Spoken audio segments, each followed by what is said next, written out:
لیکن وہ قرآن جس کو سمجھ آئے گا اسی کے لیے انٹرسٹ ہوگا. جسے یہ پتہ ہی نہیں کہ قرآن میں کیا بیان ہو رہا ہے اس کے لیے قرآن میں کوئی انٹرسٹ نہیں. کار ساز اللہ کو بنا لا وہی ہے. اور یہی ایک مسلمان کا یہی عقیدہ ہونا چاہیے. حسبنا اللہ و نعم الوکیل. اور کہا اے اللہ گواہ رہنا گواہ رہنا گواہ رہنا. یعنی میں نے ان سب سے یہ بات منوا لی ہے کہ میں نے اپنا جو ذمہ دارانہ کام تھا وہ پورا کیا کعبے کی وجہ سے. تو اس کعبے کے رب کی عبادت بھی کرو نا. یہاں بت کیوں سجائے ہوئے ہیں؟ سیدنا اکرمہ ابن ابی جہل ابو جہل کے بیٹے ہیں.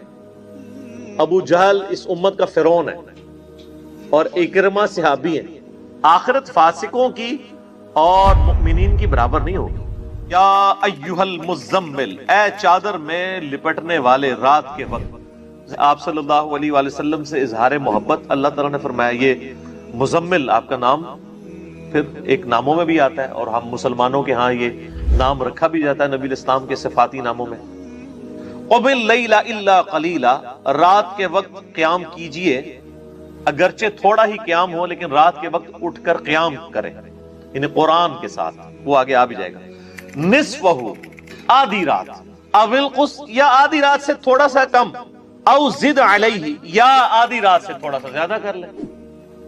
تو رات کی ڈیفینیشن آپ کو پتہ کیا ہے؟ غروب آفتاب سے لے کے فجر کا وقت داخل ہونے تک، جسے آپ ختم سحری کہتے ہیں. تو سردیوں میں تقریباً 12 گھنٹے کی رات تو بانی جاتی ہے.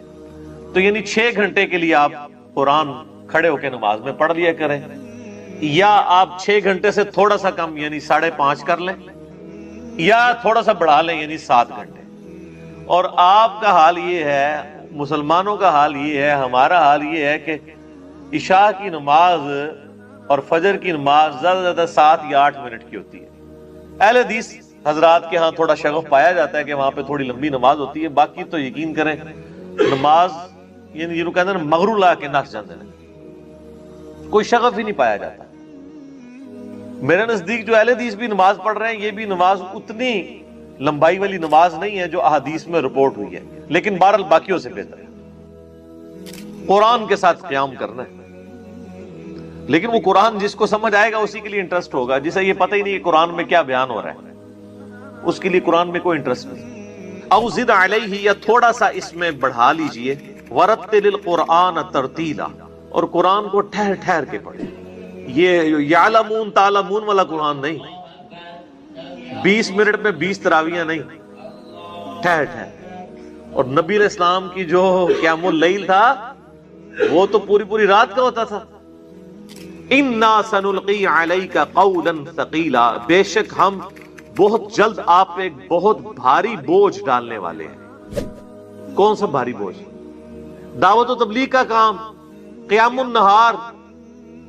ان ناشئۃ اللیل ہی اشد وطئا واقوم قیلا، بے شک رات کا جو قیام ہے یہ نفس کی جو سختی ہے اس کو ختم کرتا ہے، روندتا ہے. اور رات کے وقت بات بھی بالکل درست نکلتی ہے. ایک پرسکون ماحول ہوتا ہے. کوئی اور بندہ سب کاموں سے فارغ ہو کے آیا ہوتا ہے. سر یہی وجہ ہے کہ یہ نمازیں بھی پھر جہری رکھی گئی ہیں، مغرب، عشاء اور فجر کی نماز.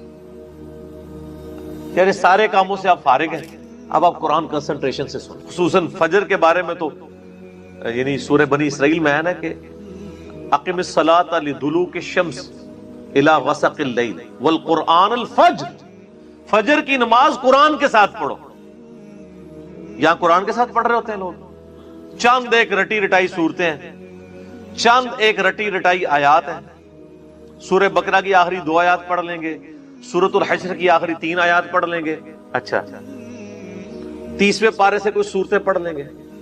حالانکہ قرآن نبی علیہ السلام کی جو فجر کی نماز ہے نا جی، اگر آپ بخاری مسلم کھول کے اس کو کیلکولیٹ کریں نا تو کم از کم 40 منٹ کی آپ کی فجر کی نماز ہوتی تھی.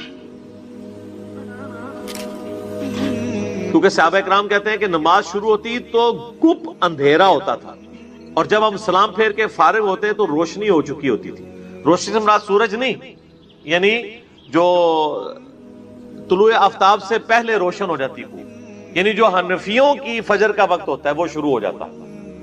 اہل حدیث کے فجر کے وقت میں شروع ہوتے اور حنفیوں کا وقت جو فجر کا یعنی وہ جس کو وہ افضل وقت سمجھتے ہیں اس وقت تک جا کے نماز ختم ہوتی. اب یہ لانا بات ہے، جب رمضان آتا ہے تو حنفی بھی اہل حدیث ہو جاتے ہیں، ہاں وہ نماز پیچھے لے آتے ہیں، 4:30 ہو رہی ہوتی ہے، یعنی اگر ابھی آپ دیکھیں پچھلے دنوں نماز کیا چل رہی تھی، 4:40 چل رہی تھی، 4:45 چل رہی تھی، جیسے ہی رمضان شروع ہوا ہے تو وہ 4:05 پہ لے آئے ہیں۔ کیوں؟ سحری کہا کہ لوگ مطلب سو جائیں گے، تو لوگوں کی آسانی کی خاطر وہ نماز کو پونا گھنٹہ پہلے لے آتے ہیں، پھر ان کو وہ باتیں بھول جاتی ہیں کہ وہ کہتے ہیں نہیں نماز تو خوب روشنی میں پڑھنی چاہیے، اندھیرے میں پڑھنا خلاف سنت ہے، وہ سب کچھ بھول جاتا ہے، حالانکہ اندھیرے میں پڑھنا ہی نبی علیہ السلام کی دائمی سنت ہے۔ آپ اندھیرے میں شروع کرتے تھے تو مکمل ہوتی تھی نا اس وقت تک، اگر وہ ہی ٹائم کے اوپر فجر کی نماز شروع کر رہے ہوتے تو سورج اشراق کے وقت میں جا کے آپ کی نماز ختم ہوتی۔ وہ تو صورتیں بھی نقل ہوئی ہیں کہ آپ علیہ السلام نے کون کون سی صورتیں پڑھی ہیں اور پھر کس ترتیب سے پڑھی ہیں۔ تو نماز بہرحال درست ہے سورج نکلنے سے تک، بلکہ بخاری مسلم میں آتا ہے کہ اگر کوئی شخص ایک رکعت سورج نکلنے سے پہلے پڑھے اور ایک رکعت اس دوران بھی ہو جائے، اس کی بھی نماز درست ہے۔ نماز درست ہونا اور چیز ہے، لیکن افضل نماز کون سی ہے کہ آپ علیہ السلام اندھیرے میں شروع کرتے، یعنی جس طرح آج کل سارے وہ صحیح سنت کے مطابق نماز پڑھ رہے ہیں، یعنی ختم سحری ہو رہی ہے سپوز 3:25 پہ، تو 3:45 بجے نماز پڑھ لیتے ہیں، 3:30 کے بعد آپ کسی بھی وقت نماز پڑھ لیں، تو یہ افضل نماز ہے۔ تو رات کے وقت قیام کرنا نفس کو روندتا ہے اور بات بڑی صحیح نکلتی، یعنی یہ نبی علیہ السلام کو اور اصحاب کو تیار کیا جا رہا ہے کہ قرآن اپنے اندر داخل کریں، رات کو قرآن سن سن کے آپ کے اندر اتنا ایمان پیدا ہو کہ دن کے وقت میں جب آپ اللہ کے لیے کھڑے ہوں، آپ کو لوگوں سے تیکھی باتیں سننی پڑیں، تو قرآن کی وجہ سے آپ اتنے چارج ہوئے ہوئے ہوں کہ آپ دعوت و تبلیغ کے کام سے پیچھے نہ ہٹیں۔ یہ مقصد ہے۔ اِنَّ لَكَ فِي النَّهَارِ سَبْحًا طَوِيلًا، بے شک دن کے وقت تو آپ کو کئی ایک مصروفیات بھی ہوتی ہیں، نبی علیہ السلام سے کہا جا رہا ہے، ظاہر پوری امت کو خطاب ہے۔ وَاذْكُرِ اسْمَ رَبِّكَ وَتَبَتَّلْ إِلَيْهِ تَبْتِيلًا، اور اپنے رب کا نام لیں اور سب سے کٹ کر اسی کے ہو جائیں۔ بڑی زبردست آیت ہے۔ اپنے رب کے ساتھ ایسی آپ کی کمٹمنٹ ہونی چاہیے، قُلْ إِنَّ صَلَاتِي وَنُسُكِي وَمَحْيَايَ وَمَمَاتِي لِلَّهِ رَبِّ الْعَالَمِينَ، کہ پھر سب سے آپ کٹ جائیں، پھر اللہ ہی ٹاپ پرائرٹی ہو، اللہ ہی ترجیح اول بن جائے، بس اللہ کا ذکر کریں، سب سے ٹوٹ کے اپنے رب کے ساتھ جڑ جائیں۔ ٹوٹنے سے مراد یہ نہیں ہے کہ ماں باپ بھی بچوں کے حقوق چھوڑ دیں، مراد یہ ہے کہ پھر کسی کی پرواہ نہ کی جائے، خدا ٹاپ پرائرٹی ہو، اگر پوری دنیا ایک طرف کھڑی ہو اور اللہ کا حکم دوسری طرف ہو تو پھر آپ کسی کی پرواہ نہ کریں، اللہ کے سامنے سر تسلیم خم کریں۔ یہ نبی علیہ السلام کو حکم ہو رہا ہے اور آپ کے ذریعے امت کو، یعنی نبی علیہ السلام کے اندر جو ایمان کا یہ لیول تھا کہ آپ نے اکیلے وہ دعوت بلند کی جو کچھ عرصے کے اندر دنیا کے تینوں بڑے اعظموں میں پہنچ گئی، دنیا کی سپر پاورز مسلمانوں کے آگے زیر ہو گئی، اس کے پیچھے ڈرائیونگ فورس یہ قرآن تھا۔ صحیح مسلم میں حدیث ہے، سیدنا عمر کہتے ہیں کہ میں نے خود نبی علیہ السلام کو ممبر پہ یہ بات فرماتے ہوئے سنی تھی کہ اللہ تعالیٰ اس کتاب کے ذریعے قوموں کو عروج دے گا اور اس کتاب کے ذریعے قوموں کو زوال دے گا۔ اسی کو ڈاکٹر اقبال نے شعر میں کہا نا، وہ زمانے میں معزز تھے مسلمان ہو کر اور تم خوار ہوئے تارک قرآن ہو کر، یعنی اللہ تعالیٰ نے جو صحابہ کرام کو اور اہل بیت کو مرتبہ عطا فرمایا تھا اور دنیا کا امام بنایا تھا، وہ قرآن کی وجہ سے، اللہ کی کتاب کی وجہ سے، اور تم جو ذلیل و خوار ہوئے وہ اس کتاب کو چھوڑنے کی وجہ سے۔ رب المشرق والمغرب، اب اس رب کا تعارف کروایا جا رہا ہے کہ وہ رب، اس کا نام آپ نے لینا ہے جو مشرق کا بھی رب ہے اور مغرب کا بھی رب ہے۔ لا الہ الا ہو، نہیں ہے کوئی معبود سوائے اس کے، فاتخذہ وکیلا، پس اسی کو اپنا کارساز بناؤ، کارساز اللہ کو بنا لو، وہی ہے۔ اور یہی ایک مسلمان کا یہی عقیدہ ہونا چاہیے، حسبنا اللہ ونعم الوکیل، ہم نے اللہ ہی پر بھروسہ کیا، وہی بہتر کارساز ہے، کارساز اسی کو بناؤ، اس کے علاوہ کوئی کارساز نہیں۔ واصبر علی ما یقولون، اور آپ صبر کیجئے ان باتوں کے اوپر جو آپ کے مخالفین آپ کے اوپر کرتے ہیں۔ ظاہر ہے آپ جب سچائی کی بات کریں گے تو پھر کافر تو آپ کو برا کہیں گے، یہاں تو مسلمان نہیں چھوڑتے ہیں، تو سچائی تو ہے ہی۔ وہ عربی میں ایک محاورہ ہے، الحق مر، حق ہوتا ہی کڑوا ہے، یہ برا لگتا ہی لگتا ہے۔ تو جب آپ کو دعوت و تبلیغ کرتے ہوئے لوگوں سے باتیں تیکھی سننی پڑے، صبر کیجئے، وَاهْجُرْهُمْ هَجْرًا جَمِيلًا، اور آپ ان سے علیحدہ ہو جائیں بڑی خوبصورتی کے ساتھ۔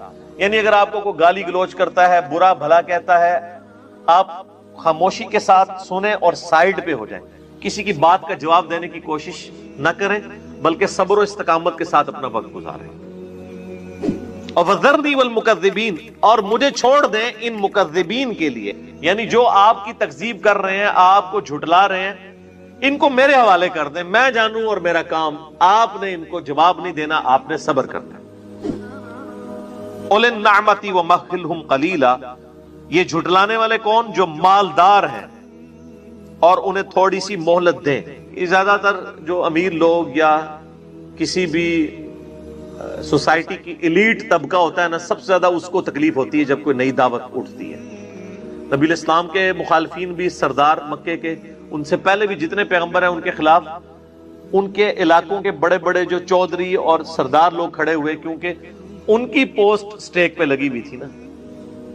سرداروں کو تو لوگ مال و دولت کی وجہ سے یا ایک سپیریئر ہونے کی وجہ سے مان رہے ہوتے ہیں، لیکن پیغمبر جو ہے اس کے لیے تو لوگ جان بھی دینے کے لیے تیار ہو جاتے ہیں۔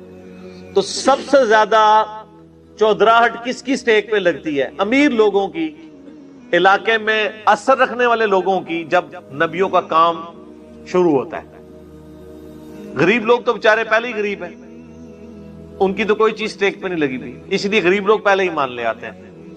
امیروں کی اکڑ ٹوٹتے ٹوٹتے ٹائم لگتا ہے۔ تو یہ جن کو ہم نے نعمتیں عطا فرمائی ہیں نا، اور یہ جھٹلا رہے ہیں ہماری دعوت کو، ان کو تھوڑی سی مہلت دیں اور ان کو میرے حوالے کر دیں۔ وَذَرْنِي، چھوڑ دیں مجھے، میں جانوں ان کا کام۔ إِنَّ لَدَيْنَا أَنْكَالًا وَجَحِيمًا، بے شک ہمارے پاس بھاری بیڑیاں ہیں ان کے لیے، اور بھڑکتی ہوئی آگ ہے۔ اللہم اجرنا من النار وطعاما ذا غصۃ وعذابا علیما، اور ایسی غذا ہے جو گلے میں پھنس جانے والی ہے، دردناک عذاب۔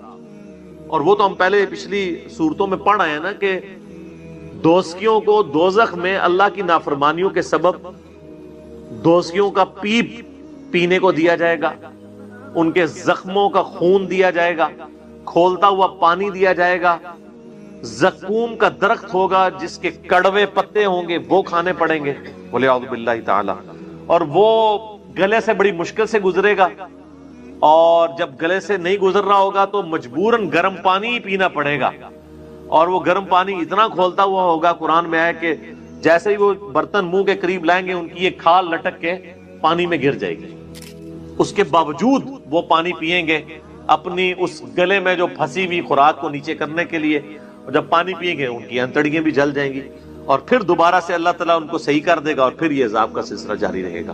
اللہم اجرنا من النار، اللہم اجرنا من النار، اللہم اجرنا من النار، اللہم من احییتہ منا فاحیہ علی الاسلام ومن توفیتہ منا فتوفہ علی الایمان، آمین۔ یوم ترجف الارض والجبال، اس دن یعنی قیامت کے دن لرزنے لگیں گی زمین بھی اور پہاڑ بھی، وکانت الجبال کثیبا مہیلا، اور پہاڑ جو ہیں وہ ریت کے ٹیلے کی مانند بن جائیں گے، یعنی ظاہر ہے وہ گریوٹی ڈسٹرب ہو جائے گی، ہر چیز ہی ہلا کے رکھ دی جائے گی۔ یعنی دنیا میں سب سے طاقتور چیز جس کی مثال دی جا سکتی ہے وہ کون سی ہے؟ پہاڑ۔ پہاڑ کے علاوہ تو کوئی مثال نہیں آپ دنیا میں پیش کریں۔ طاقت کا نشان پہاڑ ہے، جیسے جانوروں میں طاقت کا نشان شیر ہے یا کروکوڈائل ہے، اس طرح لیونگ جو نان لیونگ تھنگس ہیں آن دا فیس آف ارتھ، ان میں ہیبت کا نشان وہ کیا ہے؟ پہاڑ۔ تو اللہ ہمارا پہاڑ بھی ریت کی مانند بہ جائیں گے، یعنی ہلا کے رکھ دی جائے گی ہر چیز قیامت کے دن۔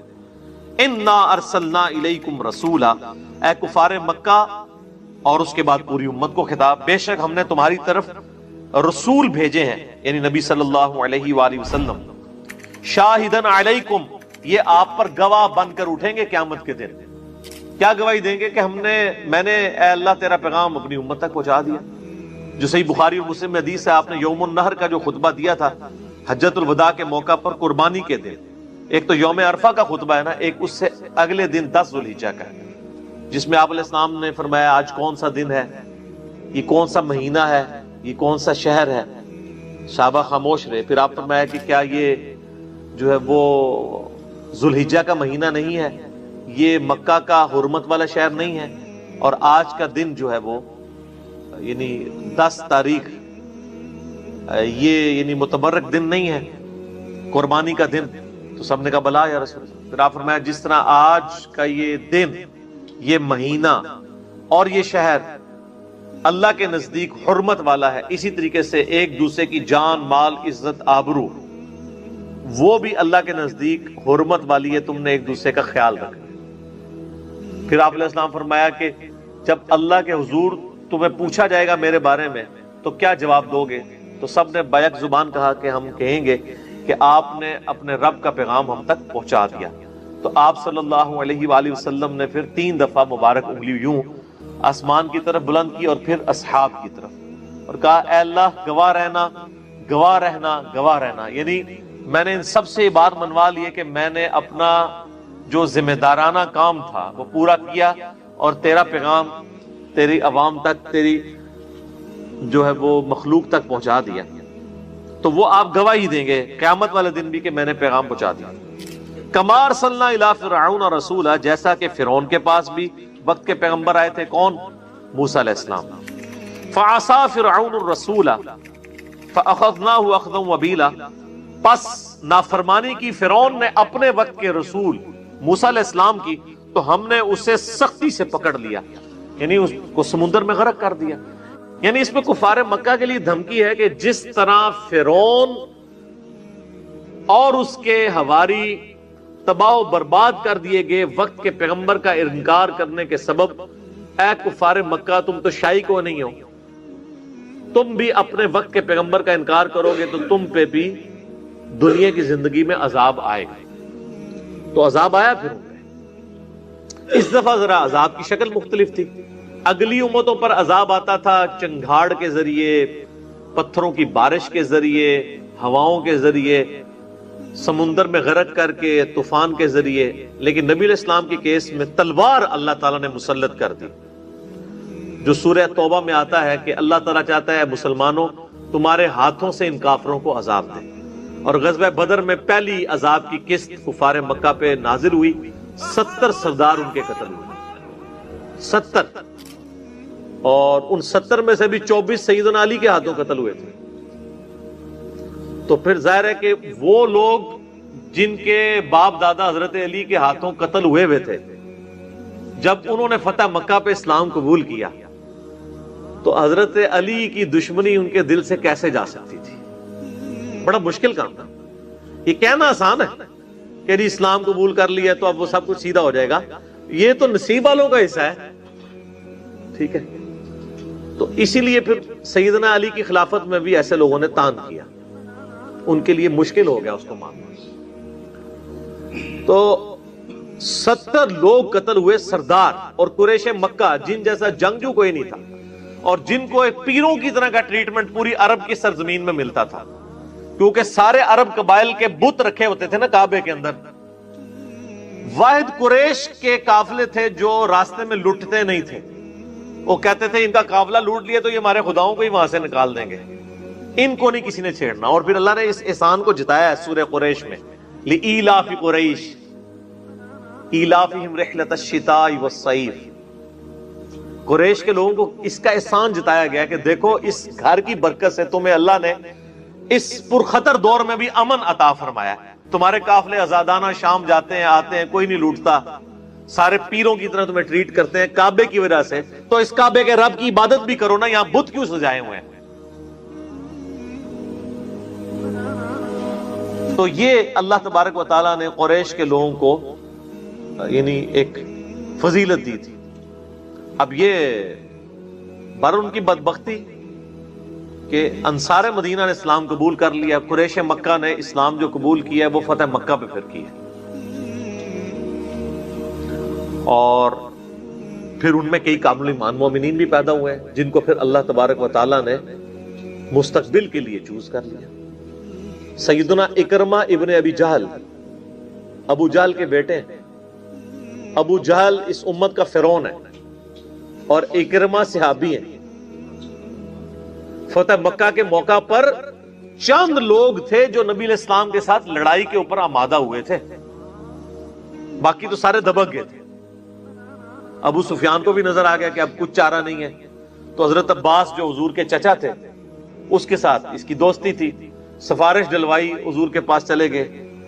تو عباس نے کہا کہ کلمہ پڑھ لو یار، اب تمہیں نظر نہیں آ رہا کہ اللہ تعالیٰ نے کس طرح نبی علیہ السلام کو غلبہ دے دیا؟ تم لوگوں نے تو ان کو یہاں سے نکلنے میں مجبور کیا تھا، اللہ نے غلبہ دیا. تو الٹیمیٹلی انہوں نے اسلام قبول کر لیا. پھر حضور نے بھی تالیف قلب کے لیے کہا کہ جو ابو سفیان کے گھر میں چلا جائے اس کے لیے امن ہے، جو کوئی اپنے گھر میں بھی رہے اس کے لیے بھی امن ہے. تو میرے بھائی جب اپنے گھر میں رہنے کے لیے امن ہے تو کسی کو کیا ضرورت ہے ابو سفیان کے گھر جا کے امن لے؟ Point to be noted. یہ اناؤنسمنٹ جو نبی علیہ السلام کی طرف سے ہوئی کہ جو کوئی، صحیح بخاری میں آتا ہے، جو کوئی اپنے گھر میں رہے گا اس کو کچھ نہیں کہا جائے گا، صرف اس کو کہا جائے گا جو لڑنے کے لیے باہر نکلے گا، اور جو ابو سفیان کے گھر رہے گا اسے بھی کچھ نہیں کہا جائے گا. تو بھائی ابو سفیان کے گھر جانے کی کیا ضرورت تھی لوگوں کو؟ لوگ اپنے گھروں میں ہی رہے. صرف ابو سفیان کی تالیف قلب کے لیے، چونکہ وہ سردار مکہ تھے، ان کو سب سے پہلے تو وہی سٹیک پہ لگے نا. نبی علیہ السلام جب سردار کی حیثیت سے داخل ہوئے تو کس کی حکومت چھینی؟ ابو سفیان کی. تو ان کی تالیف قلب کے لیے ظاہر ہے کہ ایک بندے کو آپ آسمان سے اتار کے زمین پہ لے آئے تو اس کی تالیف قلب کے لیے آپ علیہ السلام نے پھر جملے ارشاد فرمائے تاکہ اس کا دل اسلام کی طرف مائل. پھر اس کے فوراً 4 مہینے بعد غزوہ حنین ہوئی. صحیح مسلم میں آتا ہے کہ آپ نے انصار مدینہ کو کچھ بھی نہیں دیا مال غنیمت میں سے، ابو سفیان کو 100 اونٹ دے دیے. سر آج آپ 100 اونٹ کی کیلکولیشن کریں 3-4 کروڑ روپے بنتا ہے. تو انصار نے آپس میں نا چیما گوئیاں شروع کر دی کہ دیکھو نبی علیہ السلام پہ اپنے قبیلے کی محبت غالب آ گئی، یعنی قریش تھے نا تو قریشیوں کو دیا. تو نبی علیہ السلام تک شکایت پہنچ گئی. صحیح مسلم کے الفاظ ہیں، آپ فرمایا کہ میں نے سنا تم یوں کہہ رہے ہو. کہ یا رسول اللہ ایسا ہی ہے. تو آپ صلی اللہ علیہ وآلہ وسلم نے فرمایا کہ کیا تم اس پہ راضی نہیں ہو کہ یہ لوگ دنیا کا مال لے جائیں اور تم اللہ کے نبی کو ساتھ لے جاؤ؟ تو نبی علیہ السلام نے دنیا کا مال کسے دیا؟ ابو سفیان کو اور فتح مکہ پہ معافی مانگنے والے لوگوں کو. اور اپنی شخصیت کسے دی؟ جنہوں نے اسلام کے لیے قربانیاں دی تھی، یعنی انصار مدینہ. یہ فرق دیکھا ہے. اسی لیے جو یہ فتح مکہ پہ مسلمان ہوئے ان کے لیے لفظ استعمال ہوتا ہے طلقاء، یعنی ان کو ان کی جان بخشی اسلام کے عوض کی گئی تھی. کیونکہ سورہ توبہ میں آیات نازل ہوئی تھی کہ اب کافر جو ہے وہ مکے کی سرزمین چھوڑ کے یہاں سے نکل جائیں. 4 مہینے کا ٹائم ہے، یا تو اسلام قبول کریں یا ان کو قتل کیا جائے گا. کیوں؟ جس طرح اگلی امتوں پہ عذاب اللہ کی طرف سے آتا تھا پیغمبر کا انکار کرنے پر، تو قریش مکہ نے کیا پیغمبر کا انکار نہیں کیا ہوا تھا؟ تو قریش مکہ پہ کیا عذاب الہی نہیں آنا تھا؟ آنا تھا نا. وہ سورہ توبہ میں آیا کہ اب عذاب الہی جو ہے وہ تلوار کے ذریعے ہوگا. تو اس کی اناؤنسمنٹ سورہ توبہ میں ہوئی کہ اب یا تو کلمہ پڑھ لو یا اللہ کا عذاب یہ ہوگا کہ مکے کی سرزمین میں جو کافر ہوگا اسے قتل کر دیا جائے گا، جس طرح اللہ کی طرف سے آسمان سے پتھر برستے تھے یا سمندر میں غرق کیا جاتا تھا. بہرحال 4 مہینے کا ٹائم ہے، یا اسلام قبول کر لو. تو اللہ کا شکر ہے کہ اکثریت نے اسلامی قبول کر لیا اور وہ عذاب جو ہے وہ ٹل گیا.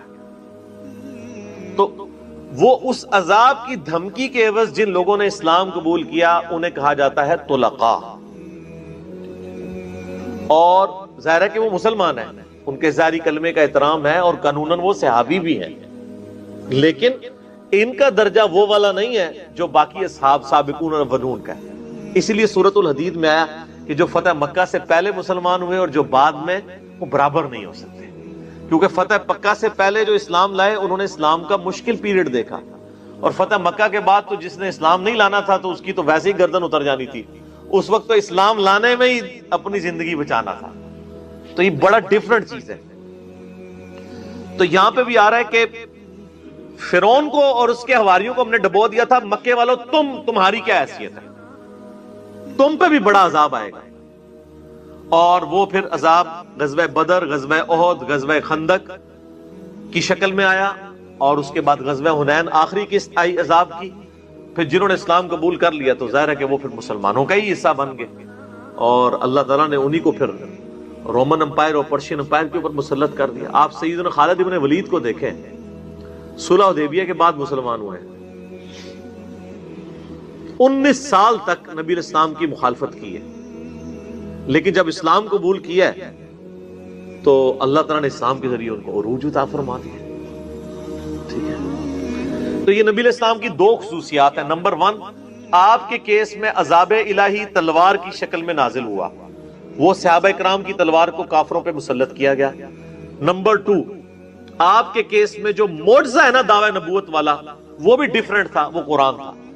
اگلے نبیوں کے معجزے فزیکل ٹینجیبل فارم میں، فزیکل فینومینا آف نیچر، قانون قدرت کو توڑنے والے ہوتے تھے. موسیٰ علیہ السلام کا معجزہ کیا تھا؟ عصا ہے، پھینکا ہے، وہ اژدہا بن گیا. نبی علیہ السلام کا معجزہ یہ نہیں تھا. مردے کو زندہ کرنا آپ کا معجزہ نہیں تھا. آپ کا معجزہ کتاب، کیونکہ آپ کی نبوت قیامت تک کے لیے. آج حضرت عیسیٰ علیہ السلام کے مردہ زندہ کرانے کی ویڈیو کوئی دکھا سکتا ہے ہمیں؟ تو عیسائی اگر حضرت عیسیٰ علیہ السلام کو منوانا چاہیں تو کس بنیاد پہ منوا سکتے ہیں؟ کوئی بنیاد نہیں ہے. کتاب ہے تو وہ بھی تبدیل ہوئی ہے. یہودی اگر موسیٰ علیہ السلام کو منوانا چاہیں کس بنیاد پہ منوائیں گے؟ آج اگر موسیٰ علیہ السلام کا عصا بھی کسی کو مل جائے تو وہ کوئی سانپ بنا کے اسے دکھا سکتا ہے اژدہا بنا؟ نہیں. لیکن ہمارے نبی کا معجزہ قیامت تک کے لیے، کیونکہ آپ کی نبوت قیامت تک کے لیے. انا نحن نزلنا الذکر وانا له لحافظون، بے شک اس الذکر یاد دہانی والی کتاب کو ہم نے نازل کیا، ہم اس کی حفاظت کرنے والے ہیں. اسی پہ میں نے لیکچر دیا تھا، مسئلہ نمبر 85، قرآن اور قتال ہمارے محبوب صلی اللہ علیہ وآلہ وسلم کی 2 خصوصیات. ہمارے نبی کو 2 ایسی خصوصیات ملی ہیں، ویسے تو کئی ہیں، لیکن یہ 2 ایسی خصوصیات ہیں جو کسی اور پیغمبر کو نہیں ملی. ہمارے نبی کا معجزہ بھی برا بن عازب رضی اللہ تعالیٰ عنہ بیان کرتے ہیں کہ ہم رسول اللہ صلی اللہ علیہ وسلم کی مائیت میں ایک انصاری شخص کے جنازے میں شریک ہوئے. ہم قبر تک پہنچ گئے، ابھی اس کی لحد تیار نہیں ہوئی تھی کہ رسول اللہ صلی اللہ علیہ وسلم ہمارے پاس بیٹھ گئے. ہم بھی آپ صلی اللہ علیہ وسلم کے گرد بیٹھ گئے، اس حال میں گویا ہمارے سروں پر پرندے ہیں، یعنی فل اٹینٹو ہو کر آپ صلی اللہ علیہ وسلم کے ساتھ ہم بیٹھ گئے. آپ کے مبارک ہاتھوں میں ایک لکڑی تھی جس سے آپ زمین کو رید رہے. آپ صلی اللہ علیہ وسلم نے سر مبارک اوپر اٹھایا اور فرمایا عذاب قبر سے اللہ کی پناہ طلب کیا کرو. آپ نے 3 بار یہ بات ارشاد کی. پھر آپ صلی اللہ علیہ وسلم نے ارشاد فرمایا بندہ مومن جب دنیا سے رابطہ توڑ کر آخرت کی طرف متوجہ ہوتا ہے، یعنی جب اس کی موت کا وقت آتا ہے، تو سورج کی طرح چمکتے دمکتے سفید چہروں والے فرشتے جنتی خوشبودار جنتی کفن لے کر اس کے پاس آتے ہیں، حتیٰ کہ وہ حد نظر تک اس کے سامنے بیٹھ جاتے ہیں. پھر ملک الموت تشریف لاتے ہیں، حتیٰ کہ وہ اس کے سر کے پاس بیٹھ جاتے ہیں. اچھا، قرآن میں ملک الموت کا نام آیا ہے، سورہ سجدہ کے اندر، احادیث کے اندر بھی. البتہ تورات میں اس کا نام اسرائیل بھی آیا ہے، اور ہمارے اہل سنت کے جو اولین مفسرین ہیں، امام طبری رحمہ اللہ المتوفى 310 ہجری، انہوں نے بھی یہ ورڈ استعمال کیا ہے. لہٰذا موت کے فرشتے کو اسرائیل کہنا بھی جائز ہے ہمارے سلف کے ہاں، کیونکہ آج کل بعض لوگ کہتے ہیں اسرائیل نہیں، ملک الموت ہی کہنا چاہیے. اسرائیل کا لفظ بھی ثابت ہے. پھر ملک الموت تشریف لاتے ہیں، حتیٰ کہ وہ اس کے سر کے پاس بیٹھ کر کہتے ہیں پاکیزہ روح اللہ کی مغفرت اور اس کی رضامندی کی طرف چل. وہ روح ایسے نکلتی ہے جیسے مشکیزے سے پانی کا قطرہ، بالکل غیر محسوس طریقے سے اس کی روح نکال لی جاتی. اور جب ملک الموت اس کی روح نکالتے ہیں تو باقی فرشتے اسے آنکھ جھپکنے کے برابر بھی ملک الموت کے پاس نہیں رہنے دیتے، بلکہ اسے فوراً اس کے کفن اور اس خوشبو میں لپیٹ دیتے ہیں جو جنت سے لائی ہوتی. پھر اس کی روح کو لے کر بلند ہوتے ہیں، اور فرشتوں کی جس جماعت کے پاس سے وہ گزرتے ہیں تو فرشتے پوچھتے ہیں کہ یہ کیسی خوشبو ہے، تو وہ اس کے دنیا کے ناموں میں سے بہترین نام لے کر بتاتے ہیں کہ یہ فلاں بن فلاں کی روح ہے. حتیٰ کہ وہ اسے آسمان دنیا تک لے پہنچتے ہیں اور اس کے لیے دروازے کھولنے کی اجازت طلب کرتے ہیں، تو جنت کے جو آسمانوں کے دروازے ہیں اس کے لیے کھول دیے جاتے ہیں. پھر ہر آسمان کے مقرب فرشتے اگلے آسمان تک اسے پروٹوکول دیتے ہوئے اس روح کے ساتھ جاتے ہیں، حتیٰ کہ اسے 7ویں آسمان تک پہنچا دیا جاتا ہے. تو اللہ تعالیٰ فرماتا ہے میرے بندے کا نامہ اعمال علیین میں لکھ دو، جو سورۃ المطففین میں آیا ہے۔ علیین اور سجین یہ دو مقامات، ایمان والوں کی روحیں جو ہیں علیین میں ان کا نامہ اعمال لکھا جاتا ہے، اور جو منافقین ہیں مجرم ہیں سجین میں لکھا جاتا ہے۔ سورۃ المطففین سورت نمبر 83 ہے، پارہ نمبر 30 کے اندر۔ اور اسے واپس دنیا کی طرف لے جاؤ، کیونکہ میں نے انہیں اسی دنیا سے پیدا کیا اور اسی میں انہیں لوٹاؤں گا، اور پھر دوبارہ اسی سے نکالوں گا۔ پھر اس کی روح اس کے جسم کی طرف لوٹا دی جاتی ہے، لیکن یہ لوٹنا دنیا کا سا لوٹنا نہیں ہوگا، یعنی وہ لوٹنے کے بعد یہ نہیں ہے کہ مردہ قبر میں کوئی بیٹھ جائے گا ہمیں نظر آئے گا۔ یہ سب کچھ برزخی معاملات ہوں گے جو میں نے پچھلی دفعہ ڈسکس کیے تھے سورہ فاطر کی آیت نمبر 42 کے تحت، کہ نیند کی حالت میں بھی انسان کی روح قبض ہوتی ہے، لیکن اس کو چٹکی کاٹے تو وہ جاگ اٹھتا ہے، روح کا تعلق بھی رہتا ہے اس حالت میں بالکل اس طریقے سے۔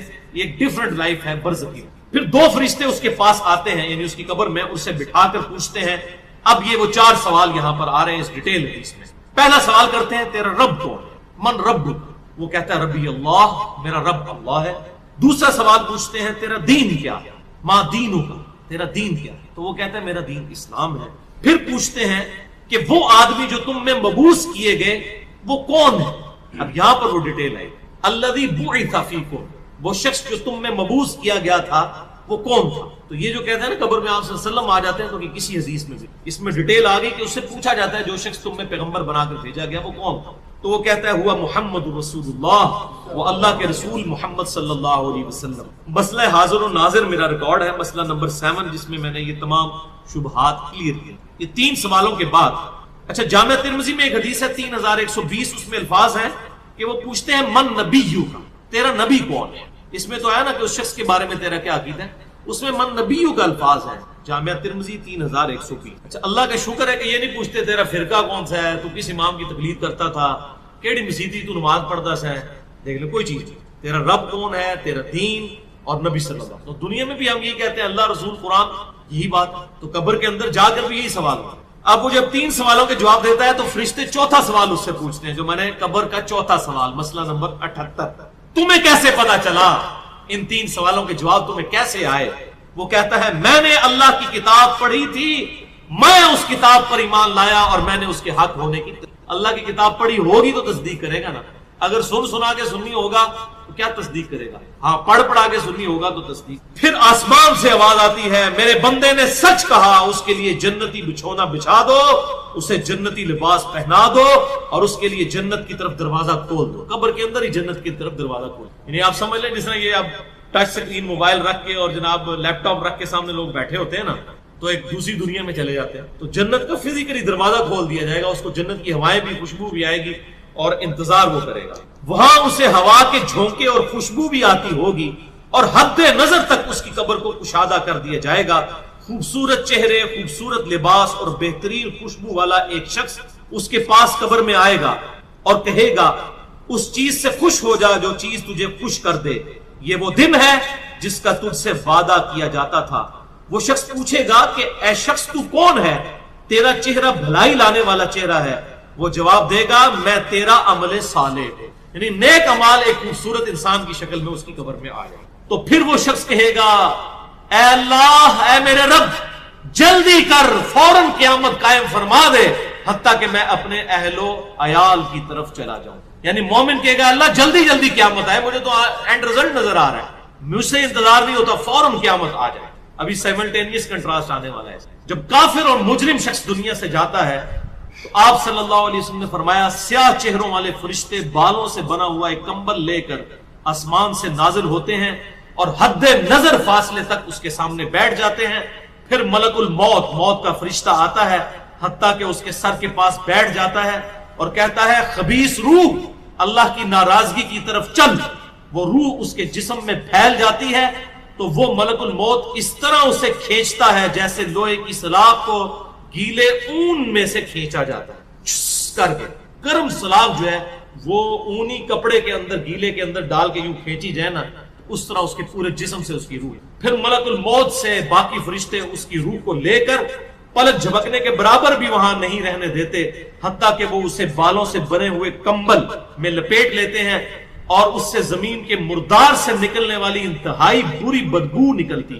وہ اسے لے کر اوپر چڑھتے ہیں تو وہ فرشتوں کی جس جماعت کے پاس سے گزرتے ہیں تو فرشتوں کی جماعتیں کہتی ہیں کیسی خبیث روح ہے. وہ کہتے ہیں یہ فلاں بن فلاں کی روح ہے، اور وہ اس کی دنیا کا انتہائی کبھی نام لے کر بتاتے ہیں، حتیٰ کہ اسے آسمانی دنیا تک لے جایا جاتا ہے. اس کے لیے دروازے کھولنے کے لیے درخواست کی جاتی ہے تو آسمان کے دروازے اس کے لیے نہیں جاتے. پھر رسول اللہ صلی اللہ علیہ وسلم نے سورۃ الاعراف کی آیت پڑھی کہ ان کے لیے آسمانوں کے دروازے نہیں کھولے جائیں گے، وہ جنت میں داخل بھی نہیں ہوں گے حتیٰ کہ اونٹ سوئی کے سوراخ سے گزر جائیں. یہ سورۃ الاعراف کی آیت آپ سمجھ. پھر آپ صلی اللہ علیہ وسلم نے فرمایا کہ اللہ تعالیٰ فرماتا ہے اس کی کتاب کو سب سے نچلی زمین میں سجین میں لکھ دو، پھر اس کی روح کو شدت کے ساتھ پٹ کھا جاتا ہے. پھر آپ صلی اللہ علیہ وسلم نے یہ آیت تلاوت فرمائی سورہ الحج کی، جو شخص اللہ کے ساتھ شرک کرتا ہے گویا وہ آسمان سے گر پڑا تو اب پرندے اسے اچک کر لے جائیں یا کسی دور جگہ پر پھینک دیں. پھر اس کی روح اس کے جسم میں لوٹا دی جاتی ہے اور دو فرشتے اس کے پاس آ کر اس سے پوچھتے ہیں تیرا رب کون؟ اب اس سے بھی سوال ہو. وہ حیرت زدہ ہو کر کہتا ہے ہائے افسوس ہائے افسوس، میں نہیں جانتا میں نہیں جانتا. پھر پوچھتے ہیں تیرا دین کیا ہے؟ وہ پھر حیرت زدہ ہو کر کہتا ہے ہائے افسوس میں نہیں جانتا میں نہیں جانتا. پھر اس سے پوچھتے ہیں کہ جو شخص تم میں مبعوث کیے گئے وہ کون تھے؟ تو وہ کہتا ہے ہائے افسوس میں نہیں جانتا میں نہیں جانتا. پھر آسمان سے آواز آتی ہے اس نے جھوٹ بولا، اس کے لیے جہنم کا بچھونا بچھا دو. اور بخاری میں الفاظ ہیں 1374. اس کے جواب میں فرشتے پھر اس سے چوتھا سوال کیا کرتے ہیں؟ لا دریتا ولا تلیتا، اور تو نے خود پڑھ کر سمجھنے کی کوشش کیوں نہیں کی؟ یا جو لوگ سمجھے ہوئے لوگ تھے، کتاب و سنت کے منہج پر چلنے والے لوگ تھے، ان کے ساتھ تو کیوں نہیں چلا؟ اللہ تعالیٰ فرماتا ہے اس کے لیے جہنمی بچھونا بچھا دو، جہنم کی طرف ایک دروازہ کھول دو، وہاں سے گرمی اور گرم ہوا اس کی قبر میں آتی رہے گی. اس کی قبر کو اس قدر تنگ کر دیا جائے گا کہ اس کی پسلیاں ایک دوسرے کے اندر داخل ہو جائیں گی، اور ایک قبیح چہرے والا شخص قبیح لباس میں انتہائی بدبودار حالت میں اس کے پاس آئے گا اور اسے کہے گا تمہیں ایسی چیزوں کی بشارت ہو جو تمہیں غمزدہ کر دیں، یہ تیرا وہ دن ہے جس کا تجھ سے وعدہ تھا. وہ پوچھے گا تو کون ہے؟ تیرے چہرے سے تو خیر کی توقع نظر نہیں آتی. وہ جواب دے گا میں تیرا خبیث عمل ہوں جو تو دنیا میں. بات عمل کے ساتھ ہی ہے، صرف کلمہ پڑھنا کافی نہیں ہے، عمل. پھر وہ کہتا ہے میرے رب قیامت قائم نہ کرنا، اے میرے رب قیامت قائم نہ کرنا. مومن کیا کہتا ہے؟ قیامت قائم کر رہے اللہ. اب یہ وہ حدیث ہے وہ جس اس آیت کو حل کرتی ہے جو پچھلی دفعہ ایک بھائی نے سوال بھی کیا تھا. سورہ یاسین کی آیت نمبر ہے 52.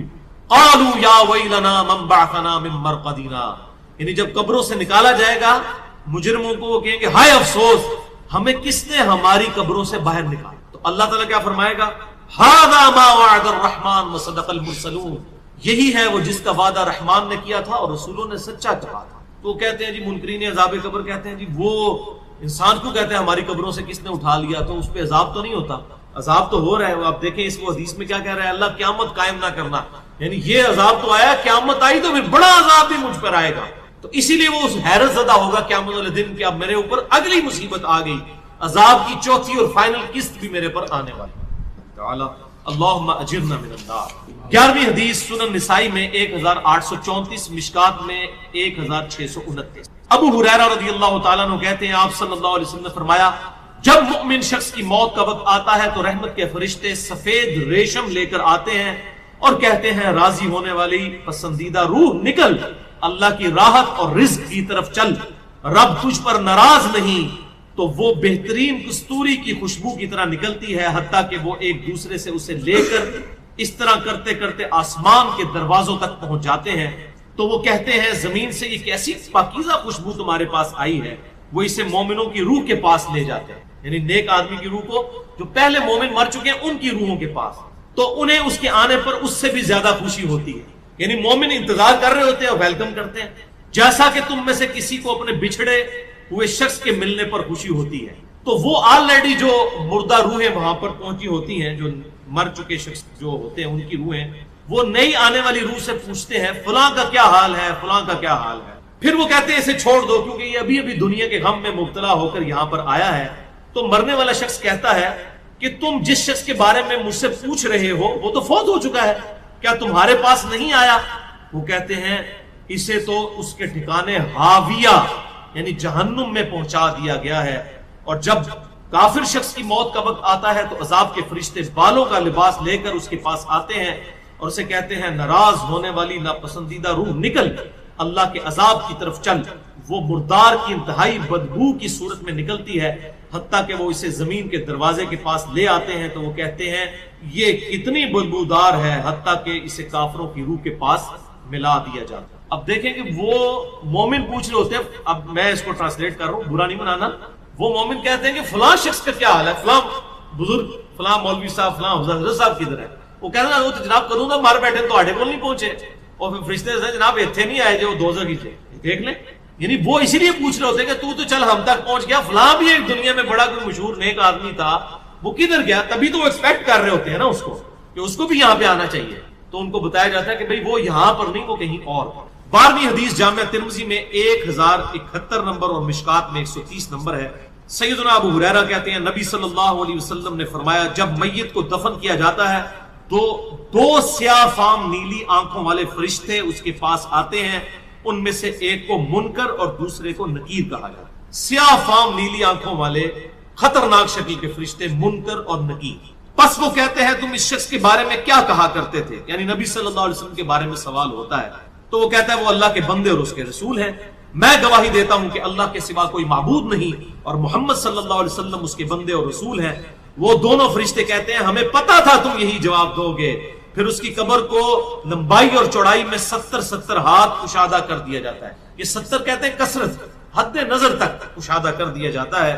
پھر اس کے لیے اس میں روشنی کر دی جاتی ہے، پھر اسے کہا جاتا ہے سو جا۔ وہ کہتا ہے میں اپنے گھر والوں کے پاس واپس جانا چاہتا ہوں تاکہ انہیں بتاؤں کہ میں کامیاب ہو گیا ہوں، لیکن وہ کہتے ہیں کہ تو دلہن کی طرح سو جا جسے اس کے گھر کا عزیز ترین فرد ہی آ کر بیدار کرتا ہے، حتیٰ کہ اللہ تعالیٰ اسے اس کی خوابگاہ سے قیامت والے دن بیدار کرے، یعنی اسے لٹا دیا جائے گا، پھر اس پہ وہ کیفیت وہ جنت والی تاری رہے گی، پھر الٹیمیٹلی اللہ تعالیٰ اسے دوبارہ سے زندہ کرے گا۔ اور اگر وہ منافق ہوا تو وہ کہے گا میں نے لوگوں کو ایک بات کہتے ہوئے سنا تو میں بھی ویسے ہی کہا کرتا تھا، یعنی مجھے نہیں پتا، اللہ کی وہ گواہی نہیں دے سکے گا، رسول اللہ صلی اللہ علیہ وسلم کا اقرار نہیں کر سکتا، میں کچھ نہیں جانتا۔ وہ فرشتے کہیں گے ہمیں پتا تھا تم یہی کہو گے، پس زمین سے کہا جاتا ہے اس پر تنگ ہو جا، وہ اس پر تنگ ہو جاتی ہے حتیٰ کہ اس کی ہڈیاں اور پسلیاں ایک طرف کی دوسری طرف آ جاتی ہیں، یوں بولے اعوذ باللہ تعالی، اور اسے مسلسل عذاب ہوتا رہے گا حتیٰ کہ اللہ اسے خوابگاہ سے دوبارہ زندہ کرے گا، یعنی قیامت تک اس پر وہ اس حالت میں عذاب رہے گا، ہمیں نظر نہیں آئے گا۔ جیسے سویا ہوا شخص ایک ڈراؤنا خواب دیکھتا ہے وہ تکلیف محسوس کرتا ہے، پاس کھڑا شخص نہیں محسوس۔ اور سنن دارمی میں ایک حدیث ہے صحیح سند کے ساتھ، مشکات میں 134 نمبر ہے کہ آپ صلی اللہ علیہ وسلم نے فرمایا 99 اژدہے اس پر، 99 جو ہے خطرناک ڈینجرس قسم کے سانپ اس پر مسلط کر دیے جاتے ہیں جو قیامت تک اسے ڈستے رہتے، اور وہ اتنے خطرناک اژدہے ہیں آپ صلی اللہ علیہ وسلم نے فرمایا کہ اگر ان میں سے کوئی ایک بھی دنیا پر اپنی پھنکار پھینک دے تو دنیا کی زمین کا بھی سبزہ نہ ہوگا، ایسا زہر ہے ان کے۔ اللہم اجرنا من النار، اللہم اجرنا من النار۔ یہ بھائیوں عذاب قبر کیمرے سے نہیں دیکھا جا سکتا، یہ اللہ تعالیٰ نے پردہ رکھا۔ 13ویں حدیث جامعہ ترمذی میں 2308، سنن ابن ماجہ میں 4267، مشکات میں 132۔ سیدنا عثمان غنی رضی اللہ تعالیٰ عنہ جب بھی کسی قبر کے پاس سے گزرتے تو اتنا روتے کہ ان کی داڑھی تر ہو جایا کرتی۔ ساتھیوں نے پوچھا حضرت جب دوزخ کا ذکر کرتے ہیں اس وقت تو آپ کی آنکھوں میں آنسو نہیں آتے، لیکن قبرستان آ کر آپ پر ایسی حالت کیوں طاری ہو جاتی ہے؟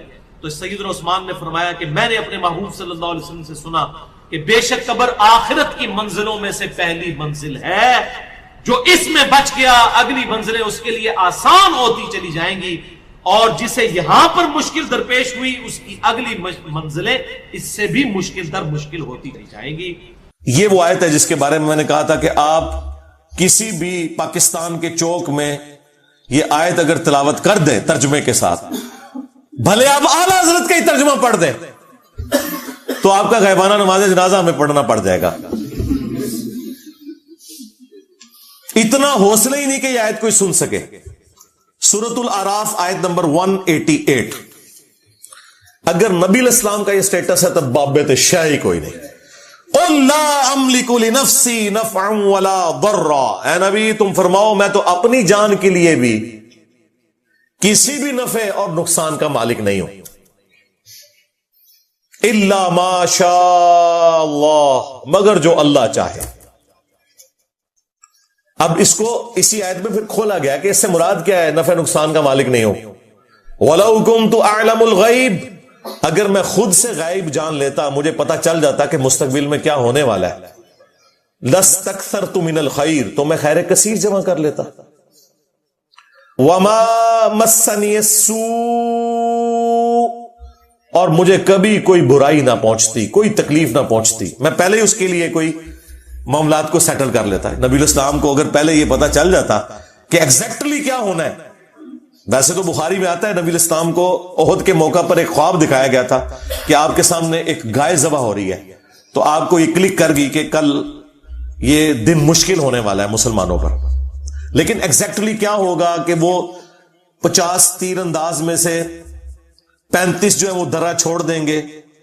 حالانکہ بخاری میں الفاظ سے نبی الاسلام نے کہا کہ تم دیکھو کہ ہماری لاشوں کو چیل کوے بھی اٹھا رہے ہیں نا، تب بھی تم نے یہ درہ نہیں چھوڑنا. اس سے زیادہ اور کیسے سمجھایا جاتا؟ لیکن ہو گیا وہ. اس کی وجہ سے نبی الاسلام کے بھی دانت شہید ہوئے، 70 کے قریب صحابہ شہید ہوئے، صرف ان 35 بندوں کی نافرمانی کرنے کی وجہ سے. اس پہ میں جملہ بولتا ہوں کہ اگر نبی دنیا میں موجود ہوں اور نبی کے ماننے والے نبی کی نافرمانی کریں تو اس کا رزلٹ یہ نکلتا ہے کہ باقی مسلمان بھی تکلیف کاٹتے ہیں، خود نبی بھی تکلیف کاٹتے ہیں. آج تو نبی دنیا میں موجود نہیں ہے.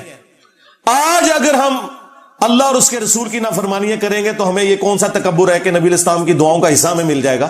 جب نبی دنیا میں موجود تھے اور چند لوگوں نے نبی الاسلام کی نافرمانی کی، اس کی پاداش میں اللہ تعالیٰ نے نبی الاسلام کے بھی دانت شہید ہوئے، 70 صحابہ بھی شہید ہو گئے. اگر لحاظ ہونا چاہیے تھا وہاں ہوتا نا. یہ اللہ تعالیٰ نے ایگزامپل سیٹ کی کہ یہ نعرے مارنے چھوڑ دو، جو کچھ بھی ہے تیرے محبوب کی امت سے نہ. محبوب کی اتباع کرو گے پھر یہ نسبت بھی کام آئے گی. تمہیں تو یہی بتایا گیا نا کہ نبی نے شفاعت کرنی ہے، یقیناً کرنی ہے، یہ تو سب کو پتا ہے. لیکن جو شکایت لگانی ہے، وقال الرسول یا رب ان قوم اتخذوا هذا القرآن مہجورا، نبی شکایت کریں گے کہ میری امت نے قرآن کو پیٹ کے پیچھے ڈال دیا تھا. سورۃ الفرقان سورت نمبر 25 آیت نمبر 30. یہ نہیں آپ کو بتایا گیا. ان انا الا نذیر وبشیر لقوم یؤمنون، میں تو نہیں ہوں مگر ڈر سنانے والا اور خوشخبری دینے والا ان لوگوں کے لیے جو بات ماننا چاہیں، جو ایمان لانا چاہیں. یہ آیت بالکل کلیئر کٹ بتا رہی ہے کہ نبی الاسلام اپنی جان کے لیے بھی نفع نقصان کے مالک نہیں ہے، کسی کو تو آپ چھوڑ دیں. نمبر 2، غائب خود سے نہیں جانتے. ہاں اللہ تعالیٰ بتائے تو وہ تو نبی ہوتا ہی وہ ہے جسے غیبی خبریں ملے. نبی کے لیے جو علم غیب نہیں مانتا وہ گمراہ نہیں، کافر ہے. یہ بنیادی عقیدہ ہے. وَمَا كَانَ اللَّهُ لِيُطْلِعَكُمْ عَلَى الْغَيْبِ، اللہ کی یہ شان نہیں کہ ہر ایک شخص کے اوپر غیب کی خبر جو ہے وہ دے اسے. وَلَكِنَّ اللَّهَ يَجْتَبِي مِن رُسُلِهِ مَن يَشَاءُ، بلکہ اللہ تعالیٰ اپنے رسولوں میں سے چن لیتا ہے جسے چاہتا ہے. تو رسول ہوتا ہی وہ ہے جس کے پاس غیبی خبریں آتی ہیں. وہ جتنا اللہ تعالیٰ بتاتا ہے وہ امت تک پہنچا دیتے ہیں. خود سے نہیں جانتے بلکہ اللہ تعالیٰ کے بتانے پر، اور جتنا اللہ تعالیٰ بتاتا ہے. اسی آیت کا ایک ورژن جو ہے وہ سورۃ الانعام میں سورت نمبر 6 میں آیت نمبر 50 ہے، لیکن اس میں کچھ اور الفاظ ہیں. ورنہ یہ آیت بھی کافی تھی، لیکن میں نے وہ اسی لیے ڈالی کہ کچھ الفاظ اس میں مزید ایڈ ہیں. اسی مفہوم کی آیت ہے. قُلْ لَا أَقُولُ لَكُمْ عِنْدِي خَزَائِنُ اللَّهِ، اے نبی تم فرماؤ میں تو یہ نہیں کہتا کہ میرے پاس اللہ کے خزانے ہیں. یہ کہتے ہیں بخاری مسلم میں ہے کہ نبی الاسلام کو اللہ تعالیٰ نے کہا کہ خواب دکھائی گئی کہ زمین کے خزانوں کی چابیاں دے دی گئی ہیں. اور بھائی اس سے مراد رومنز اور پرشینز کے جو خزانے تھے مسلمانوں کے پاس آنے تھے. نبی صلی اللہ علیہ وآلہ وسلم کو خوشخبری دی گئی کہ آپ کی امت وہاں تک پہنچ جائے گی. انہوں نے کہا نہیں، جو کچھ زمین میں ہے وہ نبی الاسلام تقسیم کر رہے ہیں، خزانے دے دیے گئے ہیں. تو قرآن اس کے لیے ہے. اے نبی تم فرماؤ کہ میں یہ دعویٰ نہیں کرتا کہ میرے پاس اللہ کے کوئی خزانے ہیں. ہاں جب اللہ تعالیٰ نے دیے وہ آپ کی امت تک بھی پہنچے، وہ معاملہ الگ ہے. اور جی بخاری مسلم میں حدیث ہے کہ اللہ دیتا ہے میں تقسیم کرتا ہوں. آدھی حدیث بھائی پوری حدیث ہے. اللہ تعالیٰ جس کے ساتھ بھلائی کا ارادہ فرماتا ہے اسے دین کی سمجھ بوجھ عطا فرما دیتا ہے. دیتا اللہ ہے، تقسیم میں کرتا ہوں. یعنی یہ دین جو ہے یہ اللہ تبارک و تعالیٰ نے میرے اوپر نازل کیا، میں تو صرف اس دین کو تمہارے اندر تقسیم کرنے کے لیے آیا ہوں، تمہیں بتانے کے لیے آیا ہوں. یہ اللہ کی مرضی ہے کہ کس کے ساتھ بھلائی کا ارادہ فرمائے. اس پہ امام بخاری نے بھی باقاعدہ باب باندھا ہے کہ اللہ تعالیٰ جس کے ساتھ بھلائی کا ارادہ فرماتا ہے اسے دین کی فقہ عطا فرما دیتا ہے. اعلیٰ حضرت نے پورا شعر لکھ دیا، رب ہے معطی یہ ہے قاسم، رزق اس کا ہے کھلاتے یہ ہے. وہ کہتے نہیں، وہ بخاری میں لکھا ہے اللہ دیتا ہے میں تقسیم کرتا ہوں، لہذا یہ کھاتے ہیں تیرے در کا، پیتے ہیں تیرے در کا. اندازہ کریں. اور اب مجھے بتائیں کوئی یہ کہ سرکار غوث اعظم نظر کرم خدارا میرا خالی کاسا بھر دو، اور نسو ادھروں ہے، نکلو ادھروں، کیونکہ میرے نبی سا ہی کوئی نہیں، تیرے بابے تھے شاہی کوئی نہیں، بلکہ شاہی کوئی نہیں. ہاں. اب یہ دیکھیں، اے نبی تم فرماؤ میں نہیں کہتا میرے پاس کوئی اللہ کے خزانے ہیں، ولا اعلم الغیب، نہ میرا یہ دعویٰ ہے کہ میں خود غیب جان لیتا ہوں. ہاں جو اللہ وہی کرتا ہے وہ تو بالکل علم غیب کا عقیدہ مانتے ہیں. ولا اقول لکم انی ملک، اور نہ میرا یہ دعویٰ ہے کہ میں فرشتہ ہوں، نوری مخلوق. نور ہے، نور ہدایت ہے. جو نبی علیہ السلام کو نور ہدایت نہ مانے وہ گمراہ ہے، لیکن سپیشی آپ کی بشر ہے. وہ سورہ بنی اسرائیل میں ہے کہ اگر زمین پر فرشتے آباد ہوتے تو فرشتوں میں پیغمبر آتا، چونکہ انسان آباد ہے تو انسانوں میں پیغمبر آئے گا. یہاں پہ بھی آ گیا، میں یہ نہیں کہتا میں فرشتہ ہوں، کوئی میں نوری مخلوق ہوں، میں انسان ہوں. ان اتبع الا ما یوحى الی، میں تو خود اسی کی پیروی کرنے والا ہوں جو میری طرف وحی کی جاتی ہے. قل هل يستوي الاعمى والبصير، اے نبی ان سے فرماؤ بھلا بتاؤ کہ اندھا اور آنکھ والا برابر ہو سکتے؟ افلا تتفکرون، تو کیا تم غور نہیں کرتے؟ ہم بھی نہیں یہ کہیں گے کہ اندھو، عقل کے اندھو، قرآن و سنت سے دور بھاگنے والوں، تم اور قرآن و سنت والے کبھی بھی برابر نہیں ہو سکتے. تم اپنے بابوں کے دین کے اوپر ہو، صرف ان بابوں کو مانو جو کتابوں کو مانتے ہیں، کیونکہ عزتیں ان بابوں نے اویل کی تھیں کتابوں کی وجہ سے.